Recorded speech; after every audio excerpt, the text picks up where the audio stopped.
mën a am rek soññal ma mbooloo mépp nga ànd ak man ngeen jël mbooloo mi liggéey bi lii mat na 60 mètres li ñu ko liggéey matul 3 heures de temps loolu mooy pas-pas ñii ñu ko def nii matul guddaay bi nii yaatuwaay bi nii largeur bi naatu kaat dañ koy natt léegi wax na natt nañ ko bële démb la bu démb 13 mètres 6 la guddaayu longueur bi mi ngi nekk 1 mètre waaw yaatuwaay bi mooy 6 léegi bu démb bi am naa 30 sur 4 nii waaw waaye ginnaaw bi damaa gis ne tool bi ñu yabaloon ngir ma yokk di demee noonu ma far ko limité ci digg bi waaye jamono ji daal xamal ne settantal liggéey bi rek moo des fii ñu nekk ci jës bi ndax moom xam na fi mu yem ci tool te ànd nañ kook moom waaw loolu rek la woon ñu ànd kook jëwriñ yëpp incha allah defal ñaan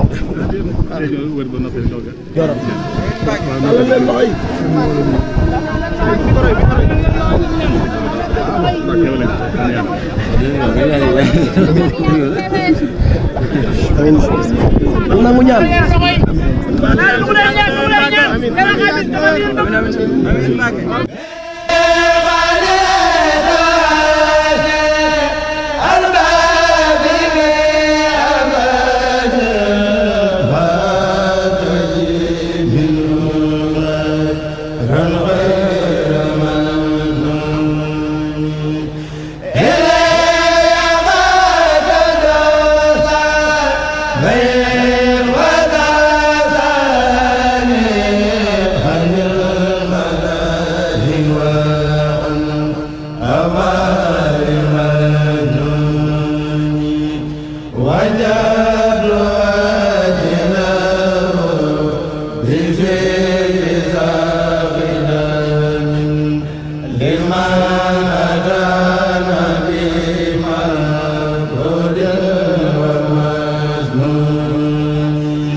Amen.